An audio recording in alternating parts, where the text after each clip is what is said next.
Middlemarch by George Eliot. Book 8. Sunset and Sunrise. Chapter 72. Full souls are double mirrors, making still an endless vista of fair things before, repeating things behind. Dorothea's impetuous generosity, which would have leaped at once to the vindication of Lydgate from the suspicion of having accepted money as a bribe, underwent a melancholy check when she came to consider all the circumstances of the case by the light of Mr. Fairbrother's experience. "It is a delicate matter to touch," he said. "How can we begin to inquire into it? It must be either publicly, by setting the magistrate and coroner to work, or privately, by questioning Lydgate. As to the first proceeding, there is no solid ground to go upon, else Hawley would have adopted it; and as to opening the subject with Lydgate, I confess I should shrink from it. He would probably take it as a deadly insult. I have more than once experienced the difficulty of speaking to him on personal matters, and one should know the truth about his conduct beforehand to feel very confident of a good result." "I feel convinced that his conduct has not been guilty. I believe that people are almost always better than their neighbours think they are," said Dorothea. Some of her intensest experience in the last 2 years had set her mind strongly in opposition to any unfavourable construction of others, and for the first time she felt rather discontented with Mr. Fairbrother. She disliked this cautious weighing of consequences instead of an ardent faith in efforts of justice and mercy, which would conquer by their emotional force. 2 days afterwards he was dining at the Manor with her uncle and the Chethams, and when dessert was standing uneaten, the servants were out of the room, and Mr. Brooke was nodding in a nap, she returned to the subject with renewed vivacity. "Lydgate would understand that if his friends hear a calamity about him, their first wish must be to justify him. What do we live for if it is not to make life less difficult to each other? I cannot be indifferent to the troubles of a man who advised me in my trouble and attended me in my illness." Dorothea's tone and manner were not more energetic than they had been when she was at the head of her uncle's table nearly 3 years before, and her experience since had given her more right to express a decided opinion. But Sir James Chetham was no longer the diffident and acquiescent suitor. He was the anxious brother-in-law, with a devout admiration for his sister, but with a constant alarm lest she should fall under some new illusion almost as bad as marrying Casaubon.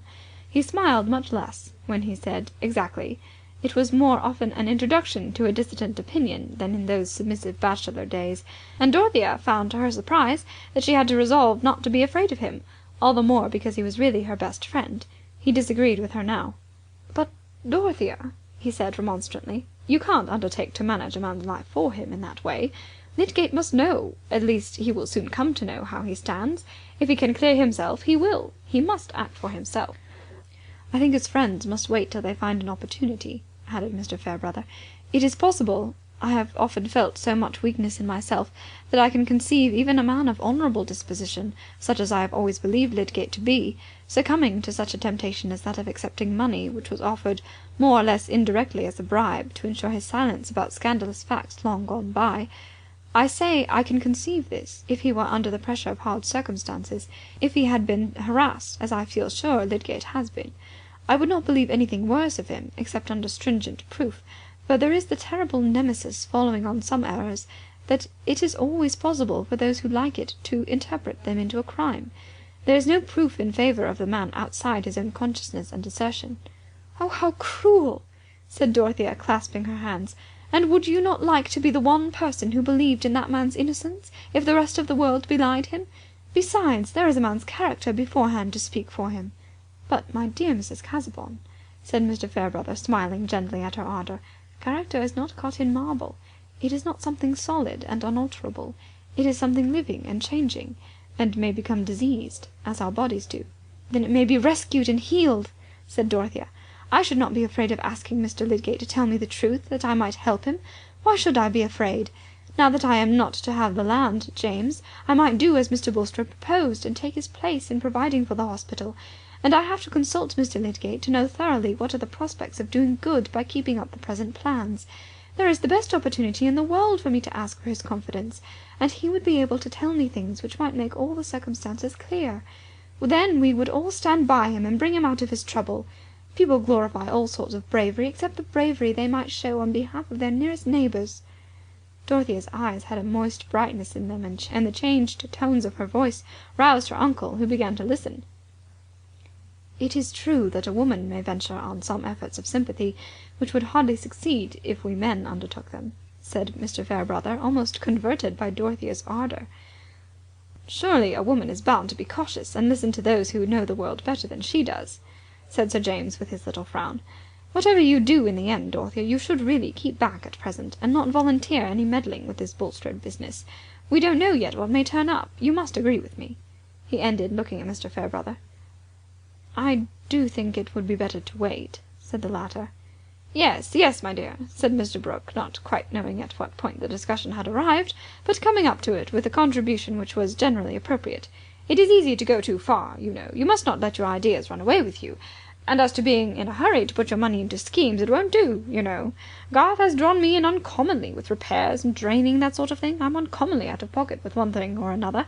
I must pull up. As for you, Chatham, you are spending a fortune on those oak fences round your domain." Dorothea, submitting uneasily to this discouragement, went with Celia into the library, which was her usual drawing room.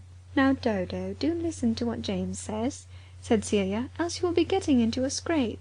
You always did, and you always will, when you set about doing as you please. And I think it is a mercy now, after all, that you have got James to think for you. He lets you have your plans, only he hinders you from being taken in. And that is the good of having a brother instead of a husband. A husband would not let you have your plans." "As if I wanted a husband!" said Dorothea. "I only want not to have my feelings checked at every turn." Mrs. Casaubon was still undisciplined enough to burst into angry tears. "Now really, Dodo," said Celia, with rather a deeper guttural than usual, "you are contradictory. First one thing and then another. You used to submit to Mr. Casaubon quite shamefully. I think you would have given up ever coming to see me if he had asked you." "Of course I submitted to him, because it was my duty. It was my feeling for him," said Dorothea, looking through the prism of her tears. "Then why can't you think it your duty to submit a little to what James wishes?" said Celia, with a sense of stringency in her argument. "Because he only wishes what is for your own good. And of course men know best about everything, except what women know better." Dorothea laughed and forgot her tears. "Well, I mean about babies and those things," explained Celia. "I should not give up to James when I knew he was wrong, as you used to do to Mr. Casaubon." Chapter 72.